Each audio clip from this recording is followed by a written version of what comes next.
Shalom Bapak Ibu Saudara sekalian, hari ini kita akan kembali masuk ke dalam terang bagi jalanku. Hari ini kita akan membaca dari Lukas pasal 18, kita akan membacanya dari ayat 1 sampai dengan ayat yang ke-17. Sebelumnya mari kita bersama-sama berdoa di hadapan Tuhan. Bapa di dalam surga, kami berterima kasih karena Engkau memperkenankan kami untuk kami boleh membaca bagian-bagian kitab suci kami. Pimpinlah kami Tuhan di dalam segala kesederhanaan kami untuk kami boleh membaca dengan baik, membacanya bersama-sama, mendoakan bagian-bagian firman Tuhan, sehingga kehidupan dan kehidupan doa kami boleh dikonstruksikan berdasarkan pembacaan kitab suci. Terima kasih Bapak, kiranya nama-Mu dipermuliakan. Dalam nama Tuhan Yesus kami bersyukur dan berdoa. Amin. Lukas pasal 18. Yesus mengatakan suatu perumpamaan kepada mereka untuk menegaskan bahwa mereka harus selalu berdoa dengan tidak jemu-jemu. Katanya, dalam sebuah kota ada seorang hakim yang tidak takut akan Allah dan tidak menghormati seorang pun. Dan di kota itu ada seorang janda yang selalu datang kepada hakim itu dan berkata, "Belalah hakku terhadap lawanku." Beberapa waktu lamanya hakim itu menolak. Tetapi kemudian ia berkata dalam hatinya, "Walaupun aku tidak takut akan Allah dan tidak menghormati seorang pun, namun karena janda ini menyusahkan aku, baiklah aku membenarkan dia, supaya jangan terus saja ia datang dan akhirnya menyerang aku." Kata Tuhan, "Camkanlah apa yang dikatakan hakim yang lalim itu. Tidakkah Allah akan membenarkan orang-orang pilihannya yang siang malam berseru kepadanya? Dan adakah ia mengulur-ulur waktu sebelum menolong mereka? Aku berkata kepadamu, ia akan segera membenarkan mereka. Akan tetapi jika Anak Manusia datang, adakah ia mendapati iman di bumi?" Dan kepada beberapa orang yang menganggap dirinya benar dan memandang rendah semua orang lain, Yesus mengatakan perumpamaan ini. Ada dua orang pergi ke bait Allah untuk berdoa. Yang seorang adalah orang Farisi dan yang lain pemungut cukai. Orang Farisi itu berdiri dan berdoa dalam hatinya begini, "Ya Allah, aku mengucap syukur kepadamu, karena aku tidak sama dengan semua orang yang lain. Bukan perampok, bukan orang lalim, bukan bezina, dan juga bukan seperti pemungut cukai ini. Aku berpuasa 2 kali seminggu. Aku memberikan 1/10 dari segala penghasilanku." Tetapi pemungut cukai itu berdiri jauh-jauh, bahkan tidak berani menengadah ke langit. Melainkan ia memukul diri dan berkata, "Ya Allah, kasihanilah aku orang berdosa ini." Aku berkata kepadamu, orang ini pulang ke rumahnya sebagai orang yang dibenarkan Allah, dan orang yang lain itu tidak. Sebab barang siapa meninggikan diri, ia akan direndahkan. Dan barang siapa merendahkan diri, ia akan ditinggikan. Maka datanglah orang-orang membawa anak-anaknya yang kecil kepada Yesus supaya ia menjamah mereka. Melihat itu, murid-muridnya memarahi orang-orang itu. Tetapi Yesus memanggil mereka dan berkata, "Biarkanlah anak-anak itu datang kepadaku, dan jangan kamu menghalang-halangi mereka. Sebab orang-orang yang seperti inilah yang mempunyai kerajaan Allah. Aku berkata kepadamu, sesungguhnya barang siapa tidak menyambut kerajaan Allah seperti seorang anak kecil, ia tidak akan masuk ke dalamnya." Sampai di sini pembacaan Alkitab kita.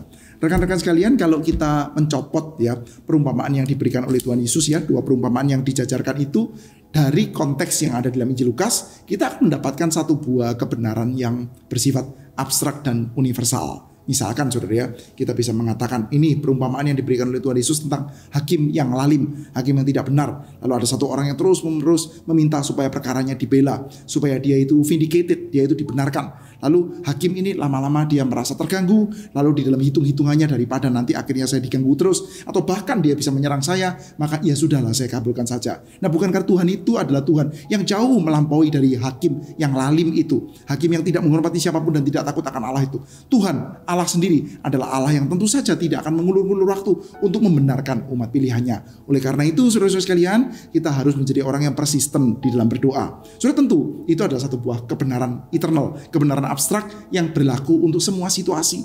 Kita perlu untuk menjadi orang yang tekun di dalam berdoa. Kita perlu untuk menjadi orang yang tidak jemu-jemunya di dalam berdoa, saudara. Namun saudara, di dalam sisi yang lain, kita perlu untuk juga belajar melihat perumpamaan-perumpamaan ini di dalam konteksnya. Sebaliknya saudara, kita melihat ya di dalam perumpamaan selanjutnya ada orang Farisi dan ada pemungut cukai. Dan saudara tahu ya perumpamaan itu ya, lalu orang Farisi itu membanggakan dirinya, lalu ternyata dia tidak dibenarkan. Justru yang dibenarkan adalah pemungut cukai itu. Lalu kita seperti kayak diajak untuk melihat ya, oke, ini artinya apa? Artinya kita jangan jadi orang yang self-righteous ya. Kita perlu menyadari bahwa kita adalah orang berdosa. Kita adalah orang yang seperti pemungut cukai itu. Kita menyadari kelemahan-kelemahan kita, dosa-dosa kita, dan kita meminta Tuhan berbelas kasihan kepada kita. Maka kita itu tidak mendatangi Allah dengan jasa kita sendiri, tapi kita mendatangi Allah dengan jasa Kristus. Kita mendatangi Allah dengan kesadaran bahwa kita tidak punya apa-apa untuk direpresentasikan di hadapan Tuhan. Saudara, itu tentu juga adalah satu buah kebenaran yang benar, saudara. Namun saudara, kalau kita membaca dua perumpamaan ini di dalam konteksnya Injil Lukas, kita akan mendapati satu hal yang agak berbeda, saudara. Tidak langsung bertentang-tentangan artinya, tapi saya kira kita akan mendapati kekayaan yang agak berbeda dengan cara baca yang tadi, saudara. Sudah kita ingat ya, di dalam konteksnya di dalam pasal 17 kita mendapati ada semacam polemik tentang antisipasi datangnya kerajaan sorga. Bagaimana ya datangnya kerajaan sorga itu ya? Nanti itu akan kayak bagaimana ya? Lalu terakhir Tuhan Yesus mengatakan, di mana ada burung bangkai berkumpul, di sana ada mayat. Artinya adalah kalau kita itu fokus terus kepada kapan, kita itu akan menjadi orang yang ketinggalan. Kira-kira begitu, saudara. Sementara itu kita diajak untuk fokus bahwa anak manusia itu harus diserahkan, anak manusia itu harus menderita penghukuman. Yang kita perlu untuk fokuskan diri kita adalah urusan ke penderitaan Yesus Kristus, saudara. Jadi sebagai orang Kristen, saudara, kita tidak dipanggil untuk menjadi orang yang berspekulasi habis-habisan tentang saat, tentang masa, tentang waktu. Nanti akan bagaimana ya? Kapan waktunya ya? Kalendernya kira-kira yang cocok nanti waktunya itu kapan ya, saudara? Enggak, saudara. Kalau kita berbicara tentang urusan kerajaan surga, mari kita fokus kepada hal yang jelas-jelas merupakan tanda yang mencolok di depan mata kita, yaitu Kristus Yesus dengan caranya dia menggenapkan kehendak Bapa melalui penderitaannya dia, saudara. Tuhan Yesus mengatakan bahwa kepada banyak orang ya, kamu ini ya, orang-orang di dalam dunia ini, orang-orang munafik itu ya, cuman mengerti tanda-tanda zaman dengan baik. Tanda-tanda zaman bisa dimengerti dengan baik. Kelihatan mencolok itu. Kalau siang terang benderang, oh ini artinya akan panas. Oh kalau mendung itu artinya hujan. Yang kayak begituan mencolok kamu bisa mengerti. Sementara hal mencolok yang lain, kalau kita mau bicara tentang kerajaan sorga, ada hal yang mencolok yang lain, yaitu kualitas yang dihadirkan oleh Yesus Kristus, Allah yang menjadi manusia itu. Dia mengasihi, dia mengampuni, dia memberikan kehidupan, dia memberikan kesembuhan. Dia akan jalan ke Yerusalem untuk mengalami penderitaan. Kalau kita fokus melihat hal itu, saudara, maka kita akan melihat ya cerita kerajaan sorga secara mencolok. Fokus saja ke sana. Kalau kita terus-menerus berspekulasi tentang ini dan itu, kita mengharapkan peristiwa-peristiwa besar seperti yang ada sudah konstruksinya di dalam pikiran orang-orang Yahudi itu ya, saudara, maka kamu akan seperti kayak tertinggal, saudara. Tahu-tahu saja kita melihat akan ada banyak burung bangkai, ada mayat, sudah ketinggalan, sudah ada mayatnya, sudah ada burung bangkainya. Nah, perumpamaan pasal 18 yang tadi kita baca, saudara, itu ada berkaitan dengan cerita itu, saudara. Jadi kita melihat ya, kenapa kok tiba-tiba Tuhan Yesus berbicara tentang doa, saudara. Tiba-tiba berbicara tentang seorang janda yang dikasih perumpamaan ya, datang kepada hakim, saudara. Jadi di dalam bagian ini kita diajak untuk lihat, saudara. Kita tidak dipanggil untuk berfokus kepada spekulasi tentang bagaimana masanya, bagaimana waktunya. Dan percakapan-percakapan seperti ini adalah satu buah percakapan yang seringkali memang mengasihkan, saudara. Percakapan-percakapan spekulatif gitu. Saudara, kalau ada seminar kitab Wahyu, ada seminar yang bahas tentang akhir zaman, saudara, dan memang perlu ya, itu bukan seminar yang jelek, saudara, asal isinya memang bagus, saudara. Seminar tentang kitab Wahyu, seminar tentang akhir zaman, itu seringkali memang sangat akan menarik banyak perhatian, saudara. Cuman, saudara, menarik banyak perhatiannya itu untuk alasan yang salah. Alasannya apa? Alasannya ini, saudara. Alasannya ini. Kenapa kalau seminar akhir zaman itu seringkali menjadi satu hal yang sangat menarik, saudara? Jawabannya adalah karena itu seperti kayak diiklankan untuk memuaskan curiosity kita tentang hal-hal yang sebetulnya dilarang oleh Tuhan. Gak usah kamu kuriositasmu dikultivasi di situ. Gak usah cultivate. Gak usah beria-ria dengan spekulasi masa depan itu. Gak usah. Mari kita berfokus saja. Nah, apakah kita boleh seminar akhir zaman? Ya boleh, saudara. Apakah kita boleh seminar kitab Wahyu? Boleh. Karena apa? Karena kitab Wahyu adalah firman Tuhan. Kita perlu untuk mempelajari kitab Wahyu itu seperti apa. Kita perlu mempelajari eskatologi seperti apa. Karena itu ada di dalam firman Tuhan, maka perlu kita pelajari. Bukan untuk satisfy rasa ingin tahu kita. Itu sebetulnya Soviet atau Rusia atau Amerika atau apa ya, nanti akan bagaimana itu, perangnya akan seperti apa, Harmagedon itu seperti apa, mungkin itu terjadi di Timur Tengah. Waduh, saudara, itu kekeliruan yang di sini, saudara, yang membuat banyak seminar-seminar tentang akhir zaman itu ramai, saudara. Seminar akhir zaman yang isinya tepat, isinya benar, memang mesti ramai, cuman ramai bukan untuk memuaskan curiosity kita, saudara. Nah, justru kita dipanggil bukan untuk memuaskan curiosity kita, saudara. Di dalam pasal 18 dikatakan ya, tetapi ia harus menanggung banyak penderitaan dahulu dan ditolak oleh angkatan ini ya, pasal 17 ayat 25. Jadi saudara, kita mesti memfokuskan dahulu tentang Yesus Kristus, saudara. Dan untuk kita terus menerus ya memfokuskan diri kepada penderitaan Yesus Kristus, yang mana di dalamnya itu kita mendapati diri kita mengalami pembenaran kita.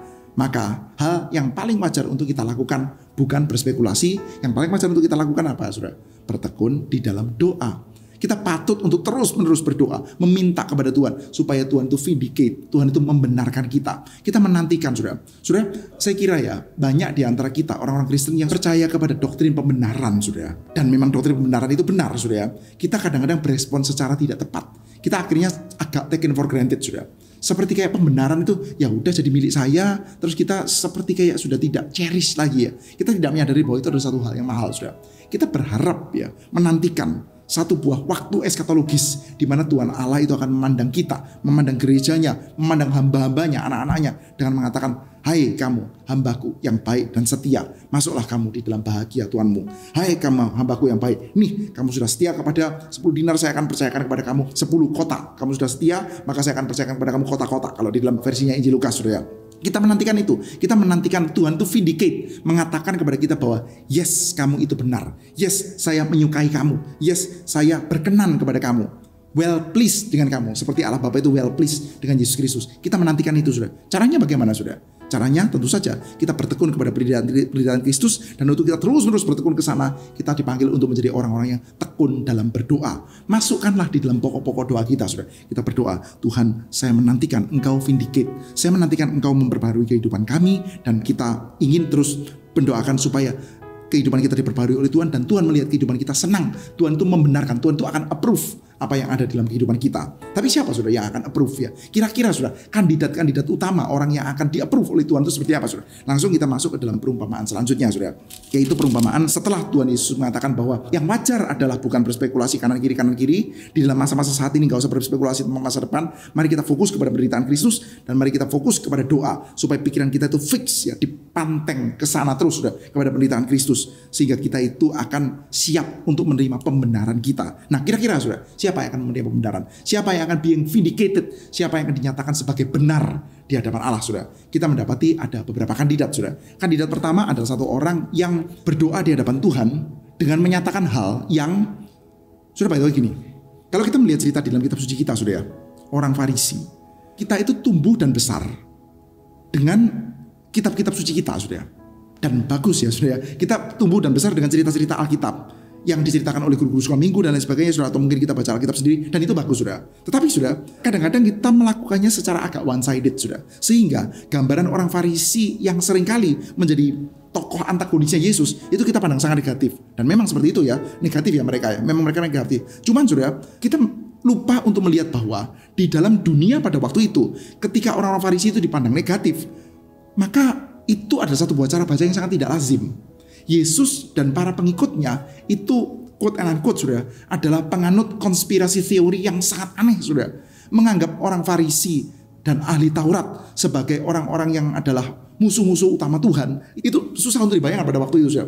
Jadi betul ya, kita sebagai orang Kristen melihat, tentu saja baca kitab suci kita, Yesus jagoannya, orang Farisi penjahatnya, gitu ya. Kalau kita pakai bahasa komik, sudah, Yesus jagoannya, orang Farisi penjahatnya, sudah. Itu betul. Tetapi cerita itu adalah satu buah cerita yang disajikan kepada kita untuk menunjukkan kepada kita bahwa cara baca itu adalah satu buah cara baca yang sangat susah untuk diterima orang-orang pada zamannya. Mereka itu lebih banyak yang menolak Yesus daripada menolak orang Farisi, sudah. Pada faktanya seperti itu, sudah. Maka kita melihat ya, orang-orang Farisi itu siapa? Orang-orang Farisi adalah orang-orang yang dianggap sebagai kandidat-kandidat yang paling utama untuk menerima pembenaran dari Tuhan, sudah.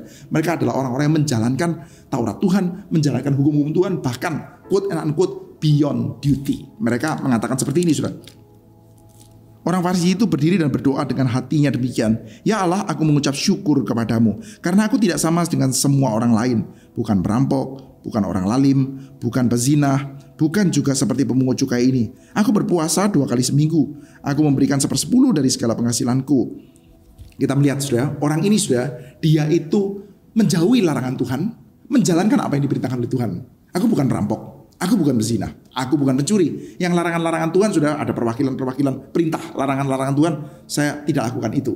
Dan perwakilan dari perintah-perintah yang diperintahkan oleh Tuhan, berpuasa misalkan, orang Yahudi itu berpuasa dalam waktu hari raya pendamaian, sudah, Yom Kippur, 1 tahun 1 kali, sudah. Tapi sudah, di dalam perkembangannya ada orang-orang yang berusaha untuk observe dengan sangat detail, dengan beyond duty dari apa yang diwajibkan. Maka mereka berpuasa 2 kali dalam 1 minggu, sudah. Nah, ini kan orang yang melakukan tindakan-tindakan yang negatifnya ditolak, positifnya dijalankan dengan segala kesungguhan. Dan dia katakan bahwa aku memberikan 1/10 dari segala penghasilanku, sudah ya. Aku berpuasa 2 kali seminggu, aku memberikan 1/10 dari segala penghasilanku. Nah, aku juga tidak seperti pemungut cukai itu. Maka orang-orang seperti ini adalah orang yang sebetulnya berada dalam pole position untuk menerima pembenaran Tuhan. Kita sudah ketika membaca bagian ini, langsung kita lihatnya negatif, sudah. Tapi sudah coba bayangkan seperti ini ya. di dalam gereja. Ini orang Farisi ini kan berdoa di hadapan Tuhan, sudah. Berdoa di hadapan Tuhan. Dia tidak mengaku kepada orang lain, tapi berdoa di hadapan Tuhan. Coba bayangkan, sudah. Kalau saya misalkan mengaku di hadapan Anda, saya baru saja pelayanan di sini, saya baru saja pelayanan di situ. Saya melayani di sini dan melayani di situ dan mendapatkan respon yang sangat baik dari banyak orang. Orang bisa melihat betapa saya tulus tuh. Tapi saya cerita kepada Anda, kira-kira sudah, saya itu, kalau itu merupakan pencitraan saya, dan sayangnya sudah mesti doakan, sudah, hamba Tuhan mungkin bisa sangat banyak pencitraan juga, sudah. Ketika berdoa di hadapan Tuhan, apa berani pencitraan sama Tuhan? Lihatlah, saya sudah berkhotbah sedemikian banyak. Lihatlah, saya sudah melayani sedemikian banyak. Lihatlah Tuhan, saya sudah melakukan ini dan itu, sudah. Mana berani ngomong seperti itu, sudah? Kalau sampai berani seperti orang Farisi ini, sudah. Artinya apa, sudah? Salah satu yang paling sulit untuk kita tolak, sudah. Artinya adalah, ya dia melakukan itu dengan sungguh-sungguh, sudah. Dia betul-betul berpuasa 2 kali dalam 1 minggu. Dia betul-betul memberikan 1/10 dari semua penghasilannya, sudah. Artinya yang dilakukan oleh dia itu jujur. Seperti yang memang terjadi dalam kehidupannya orang Farisi, sudah. Maka, sudah, coba bayangkan di dalam gereja, sudah. Orang-orang yang Anda anggap kira-kira ya kalau akan masuk surga itu barisan pertama. Dan tentu ini adalah sebuah metafora, sudah. Artinya orang-orang yang ada dalam pole position, paling diperkenalkan oleh Tuhan, sudah. Bayangkan, sudah. Sudah, coba diam sebentar, bayangkan di dalam gereja Anda. Kira-kira siapa itu yang kelihatan melayaninya sungguh-sungguh, kelihatan ya rendah hati, kelihatan baik, dan lain sebagainya. Nah itu kan yang kita anggap sebagai berada di dalam pole position. Kelihatannya yang akan paling awal menerima vindication dari Tuhan. Pada waktu itu sudah orang Farisi yang dipandang seperti itu, sudah. Dan orang yang paling belakang itu siapa? Yang paling belakang ya tentu saja adalah orang yang gak beres hidupnya. Orang yang berbagian secara terang benderang di dalam satu sistem yang jahat, sudah. Cukai ya, sudah. Cukai. Saya tidak mengatakan bahwa pajak itu buruk ya, sudah ya. Kita tidak usah berpolitik di sini, sudah. Tetapi sudah ya, pada waktu itu kan jelas ya.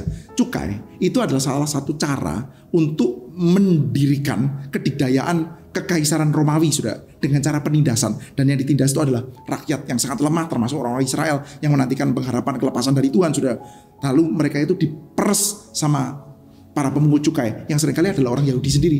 Orang Yahudi menjadi pemungut cukai dari orang Yahudi lalu mempersembahkannya kepada Romawi, sudah. Wah, itu satu buah keadaan yang sangat susah untuk dipercaya, sudah. Mereka ini berbagian di dalam satu buah sistem dunia yang jahat. Berbagian menjadi semacam kayak onderdil yang melumasi pergerakan sistem dunia yang jahat itu, sudah. Saya ambil contoh sedikit, sudah. Saudara, kehidupan kita itu kan ada, saudara itu berjual beli, makan dan minum, pergi ke warung, pergi ke restoran, saudara pergi bekerja dan lain sebagainya. Ada sistem yang bergerak dia di dalam kehidupan kita sehari-hari sehingga dunia kita itu berputar.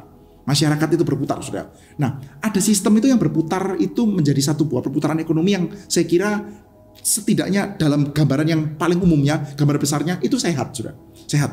Misalkan ya dibangun satu buah universitas, misalkan ya di dalam satu buah daerah dibangun universitas. Ketika membangun universitas itu penduduk lokal banyak yang jadi kuli-kuli, sudah ya. Maka mereka pun bekerja. Ketika ada kuli-kuli di sana, mulailah dibuka warung-warung kecil supaya kuli-kuli itu pada waktu siang bisa makan. Ada perputaran ekonomi di sana, sudah. Lalu juga ada investor yang mulai masuk, sudah, memasukkan uang di sana untuk membangun. Maka terjadi perputaran roda perekonomian, sudah. Lalu orang-orang dari luar kota sudah mulai masuk untuk kuliah di sana, sudah. Itu adalah satu buah sistem yang menggerakkan masyarakat yang dalam banyak hal itu positif, dalam banyak hal itu baik, sudah. Tetapi sudah bisa bayangkan, sudah. Misalkan ya kita ngomong tentang apa yang terjadi, ya rame lah belakangan ini, sudah. Kita ngomong tentang judi online. Judi online itu apa, sudah? Judi online itu adalah judi, satu buah sistem yang menyasar masyarakat yang paling bawah, yang tidak punya pengharapan apa-apa lagi, sudah. Seperti kayak nggak punya pengharapan, sudah. Mereka baru saja menerima BLT dari pemerintah, punya uang nih. Ini uang bisa dipakai buat beli susu atau beli beras, misalkan, sudah. Tetapi setelah beli susu, beli beras, nanti bisa habis. Terus uangnya nggak cukup. Saya kalau mau bekerja, lapangan pekerjaan sekarang sulit. Saya tidak punya S1, lapangan pekerjaan sulit. Sudah niat lamar pekerjaan di mana-mana, nggak dapat. Lapangan kerja susah, uang juga mepet. Maka sekarang satu-satunya cara untuk saya bisa menghidupi keluarga saya, yang anak-anak saya adalah 4, saya cuma bisa rolling the dice. Saya cuma bisa melemparkan dadu terhadap uang yang saya terima dari BLT pemerintah ini, sudah. Melalui apa? Melalui judi online yang sudah diatur sistemnya supaya Anda pasti kalah. Setelah Anda kalah, maka bagaimana? Maka ya sudah, mau tidak mau, saya mungkin akan ada perputaran ekonomi juga. Perputaran ekonomi caranya bagaimana, sudah? Caranya saya ngutang pada saudara saya yang juga mungkin juga tidak kaya, sudah. Ada perputaran ekonomi untuk disedot ke sana, disedot ke sana, disedot ke sana. Setelah uang di sana membengkak, akhirnya saya udah tidak bisa lagi, ambillah kepada pinjol, sudah. Ambil kepada pinjol, akhirnya sampai bulan kedua, bulan ketiga, bunga mencekik, nggak bisa. membayar, didatangi debt collector, ambil pinjol yang lain. Akhirnya sudah ini keluarga makin lama terpuruk, makin dihisap itu ya, energinya, semua sumber dayanya dihisap oleh pinjol sama judi online ini. Uangnya dipakai kemana sudah? Nah kita nggak tahu ya. Uangnya mungkin dipakai untuk bersenang-senang oleh orang tertentu, atau jangan-jangan dipakai untuk pembiayaan politik yang kotor lah sudah ya, atau untuk membeli backingan dan lain sebagainya sudah ya. Kurang lebih sudah. Dan itu namanya berbagian di dalam sistem dunia yang jahat sudah. Saudara kalau jadi agen pinjolnya Anda jahat tuh. Anda kalau jadi agen judi online ini Anda itu jahat tuh. Bahkan Anda itu berbagian di dalam sistemnya saja sudah. Itu sudah jahat sudah. Nah kita melihat sudah. Pemungut cukai seperti itu sudah. Anda membayangkan seseorang yang pekerjaannya itu sebetulnya ya susah untuk dihindari ya. Anda akan melihat ada banyak darah berlumuran dalam tangannya dia sudah. Mana bisa orang seperti ini dibenarkan Tuhan sudah. Anda kalau melihat orang-orang kayak gitu masuk ke dalam gereja sudah, dan ini pemungut cukai ini kan bukan orang miskin sudah. Anda melihat orang-orang kayak begitu sudah, Anda tahu pekerjaannya ya. I know what you did son, I know what you did boy, man. Saya tahu itu apa yang kamu lakukan. Bisnismu kayak apa? Lalu orang-orang yang menderita kena gusur sama usahamu sama bisnismu itu ya, berapa banyak darah itu berlumuran di tanganmu. Saya tahu meskipun kamu kelihatan bersih, kelihatan pakai baju yang rapi, kelihatan pakai dasi, tapi saya tahu ada kotoran. Anda tahu sudah, orang-orang seperti ini bukan orang yang dibenarkan Tuhan sudah. Yang dibenarkan ya orang-orang yang baik-baik itu sudah. Tetapi sudah di dalam bagian ini kita melihat ada reversal sudah. Sementara orang-orang yang kelihatan benar ini yang menyatakan di hadapan Tuhan, saya itu berpuasa 2 kali 1 minggu, memberikan perpuluhan, orang seperti itu tidak dibenarkan. Sementara pemungut cukai yang nggak punya apa-apa, sadar juga yang kali ya tangannya berlumuran darah, dia cuma bisa memukul-mukul diri dan mengatakan, kasihanilah aku orang berdosa ini. Dan Tuhan Yesus mengatakan yang kayak gini dibenarkan oleh Tuhan. Nah sudah, kok bisa sudah? Nah karena kita melihat sudah, memang fokus perjalanan Yesus ke Yerusalem untuk apa? Untuk menderita, menanggung dosa sudah. Anda perlu menyadari bahwa kita adalah orang-orang yang berdosa. Kita ingin terus-menerus meminta di hadapan Tuhan. Sadar Tuhan saya ini orang berdosa. Saya ini tidak layak. Saya cuma bisa memukul-mukul diri saya di hadapan Tuhan. Menantikan vindication dari Tuhan yang tidak berasal dari diri saya sendiri. Tidak berasal dari kekuatan saya sudah. Maka kita melihat ada episode selanjutnya di mana ada orang-orang yang membawa anak-anak kecil kepada Yesus sudah. Dan kita melihat ya murid-murid melarang anak-anak ini sudah. Saudara jangan kita bayangkan bahwa murid-murid itu dasar orang-orang yang nggak mengerti dan lain sebagainya sudah. Ya ini mereka sedang ada dalam satu buah misi yang sangat penting nih. Yesus is on the way to Jerusalem sudah. Ini sedang ada dalam satu masa yang sangat penting. Bukan berarti murid-murid benci anak-anak, murid-murid jahat dan lain sebagainya sudah. Nah saudara pun akan melakukan hal yang sama ya kira-kira sudah. Saudara kalau sedang akan ada satu buah pelayanan penting sudah. Lalu di tengah jalan itu pelayanan bersama dengan Pak Tong gitu sudah. Yang minta foto banyak banget sudah. Ada yang minta foto, ada yang minta didoakan, ada yang minta begini, ada yang minta ini itu. Tapi sementara dia perlu untuk segera pergi ke bandara sudah misalkan ya. Untuk khotbah di kota selanjutnya sudah. Nah mau gimana sudah? Sudah mau ramah-ramah sudah? Atau nanti nah, gitu kan ya? Anda kan akan jadi ajudan-ajudan di sekeliling Pak Tong supaya dia bisa jalan cepat ya. Pak Tong capek kan begitu sudah ya. Nah kita mendapat ya murid-murid kurang lebih seperti itu sudah. Tetapi sudah Tuhan Yesus memanggil dan dia mengatakan kamu harus menyambut anak-anak ini. Kamu harus menyambut kerajaan sorga seperti anak-anak ini sudah. Kata-kata seperti ini ya. Yesus memanggil mereka dan berkata, biarkanlah anak itu datang kepadaku. Jangan kamu menghalangi mereka sebab orang-orang seperti inilah yang mempunyai kerajaan Allah. Aku berkata kepadamu, sungguhnya barang siapa tidak menyambut kerajaan Allah seperti seorang anak kecil, ia tidak akan masuk ke dalamnya. Jangan kamu menghalang-halangi mereka sebab orang-orang seperti itulah yang mempunyai kerajaan Allah. Seperti apa sudah? Anak-anak itu sudah. Anak-anak itu apa sudah? Jangan kita bayangkan pertama-tama orang polos ya, orang bersih, orang tulus sudah. Sudah kalau kualifikasi seperti itu yang masuk kerajaan Allah, itu namanya anak-anak itu layak sudah. Artinya mereka layak, mereka berkualifikasi untuk masuk ke kerajaan surga. Tapi kita tahu sudah dari sejak bagian sebelumnya ya, bahwa yang diterima, yang dibenarkan, yang model seperti pemungut cukai sudah. Mereka yang tidak punya apa-apa. Anak itu adalah apa sudah? Anak itu menerima dengan cara bagaimana sudah? Anak itu menerima dengan kesadaran bahwa, sadar atau tidak sadar kita nggak tahu. Tapi kita tahu fakta bahwa anak itu menerima bukan karena kelayakannya dia. Anak Anda itu menerima makanan dari Anda bukan karena kelayakannya dia. Anak itu tidak perlu perform apa-apa untuk mendapatkan sesuatu sudah. Anak itu menerima. Maka kita dipanggil untuk menerima kerajaan surga dengan kesadaran seperti anak. Menerima kerajaan surga seperti anak. Yaitu apa? Sadar, saya tidak punya apa-apa. Seperti orang pemungut cukai ini sudah. Sadar, saya tidak punya apa-apa. Dan kita melihat ya, itulah yang namanya being vindicated sudah. Sementara, balik lagi bagian sebelumnya, sementara ada orang-orang yang seperti kayak terus-menerus heboh. Di mana ya? Bagaimana ya? Kapan ya pembenaran Allah kerajaan surga datang? Tuhan Yesus mengatakan bahwa anak manusia akan menderita, menanggung dosa dalam perjalanan ke Yerusalem. Maka kamu fokus saja berdoa, meminta pembenaran Tuhan dengan kesadaran bahwa kamu gak punya apa-apa dan kamu akan menjadi orang-orang yang menerima pembenaran dari Tuhan. Hari ini saudara, saya mengajak kita untuk bersama-sama mendoakan pokok doa tersebut. Mari kita berdoa, meminta kepada Tuhan. Kita jangan sampai sudah akhirnya pun berdoa, Tuhan saya bersyukur karena saya tidak seperti orang Farisi itu. Orang Farisi mengatakan, Tuhan saya bersyukur saya tidak seperti pungut cukai itu. Dan kita berdoa, Tuhan saya bersyukur saya tidak self-righteous, saya humble, saya rendah hati, tidak seperti orang Farisi itu. Itu langsung menunjukkan kalau kita punya sesuatu sudah. Kita berdoa, meminta kepada Tuhan. Kiranya Tuhan membuat kita itu bisa bertekun dengan kesadaran, minta Tuhan benarkan saya, Tuhan vindicate saya. Dengan kesadaran bahwa saya nggak punya apa-apa. Saya ini miskin, lemah, buta, telanjang. Saya adalah orang berdosa, saya layak menerima penghukuman. Tapi saya terus-menerus persisten meminta, berdoa. Bukan berdasarkan kelayakan saya, tapi berdasarkan jasa Kristus. Saya ingin menerima dengan kesadaran bahwa saya tidak punya apa-apa, saudara. Selanjutnya, saya ingin mengajak kita untuk menghafalkan satu buah ayat hafalan, yaitu dari ayat yang ke-17. Aku berkata kepadamu, sesungguhnya barang siapa tidak menyambut kerajaan Allah seperti seorang anak kecil, ia tidak akan masuk ke dalamnya. Baik rekan-rekan sekalian, kita bertemu di dalam Terang Pagi Jalanku episode selanjutnya. Tuhan berkati setiap kita, terpujilah Tuhan.